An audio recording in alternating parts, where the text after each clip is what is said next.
your next performer is actually the co-founder of Grassroots Comedy DC, and he loves it when I say this, but his mom is so proud of him.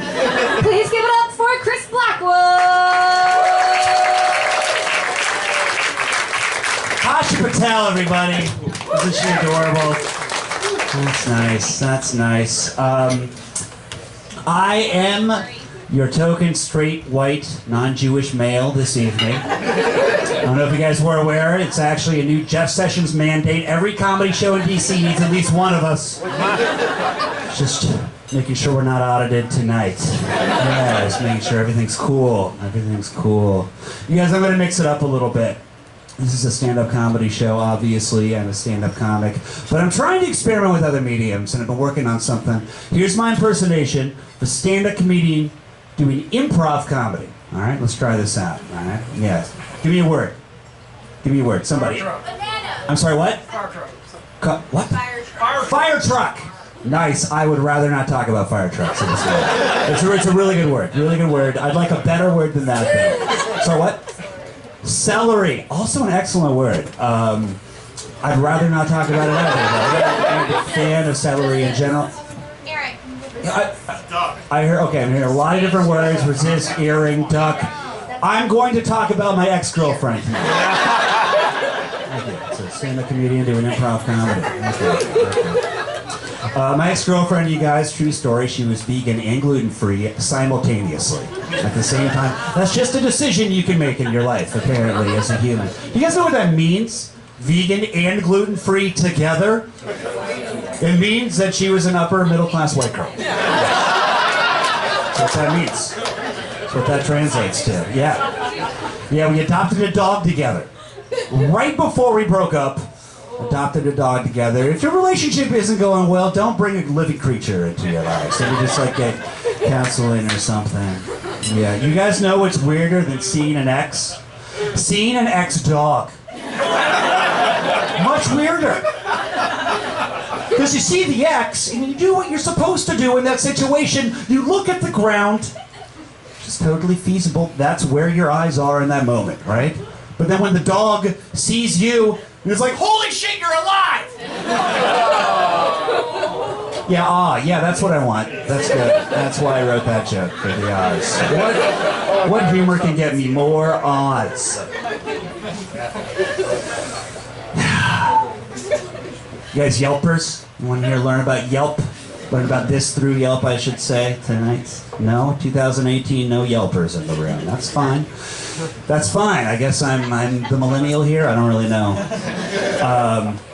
Yelp's a little strange. There's been a lot of nature in Yelp lately. A lot of nature, which is a little weird. Yeah. Saw an ad the other day, Yelp review, I should say. Shenandoah Mountains, 2 stars. Really? Chad, who works at Verizon, from Clarendon. Who the fuck are you, Chad? How many stars would that mountain give you, Chad?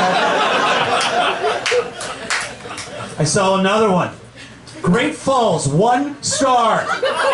Needs a helicopter landing. I was like, who are you, Scott Pruitt? Oh, yeah. I know who that is. That adds up. That makes sense. DC, man, I like you guys. I like it here. From the area, from DC. I've left a lot. Keep getting sucked back. And when I'm gone, you know, there's things that remind me of the place. Random things, like that song, Like a G6 by the Far East Movement. Yeah. So high like a G6, riding like a G6. That's exactly what it sounds like. You know? When I first heard that song, I could have sworn it was about the government pay scale. I was like, G6, it's not very gangster at all.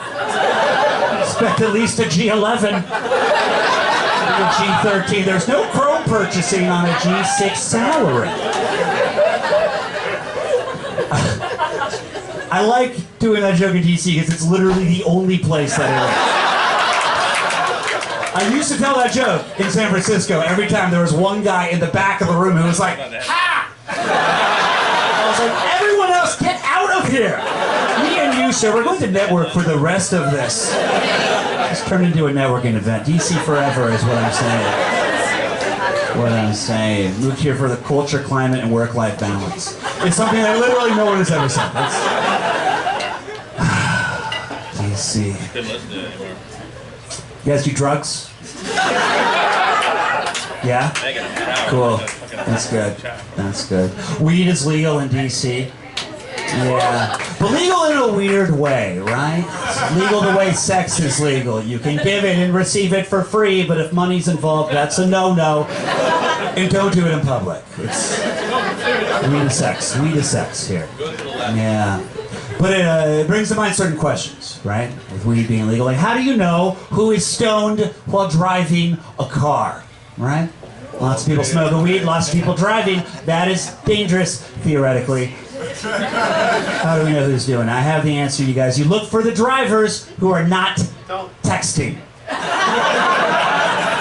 The ones driving 10 to 20 miles under the speed limit, hands firmly on the steering wheel, looking absolutely terrified. Look for the ones who are getting the most tripped up at the traffic signs that say no right-hand turn between 6 a.m. and 5 p.m. The ones seeing that say, who has a calendar? What time is it? What day is it? I'm not moving. Not moving at all. Oh boy. You guys, been watching a lot of Netflix videos. Yeah, you guys fan of Netflix? Documentary videos on Netflix specifically. Yeah. Which is an interesting thing, because since when have documentary videos become no more than just video journalism of shitty decisions, right? It started with that movie Supersized Me, right? And all the previews, they started the same way. It's like, what if one man were to eat like shit for an entire month? What would it do to his body? Let's find out in this 2-hour-long documentary feature film. It's like, no, I know how this is going to end. Type 2 diabetes, that's it. So I've been thinking, you guys, I've made a lot of dumb decisions in my life. So I should probably make a documentary video, right? Right. My preview, it would sound something like this. What if one man were to take out a ton of loans and go to an obscure liberal arts college and study communications? Whatever that means, I'm not quite sure. What if that same man then could not find a job? So he took out more loans and went to graduate school. And then he could still not find a job. So then he got a one-way ticket to San Francisco, the most expensive city in the entire country, to tell dick jokes for half-priced PBRs.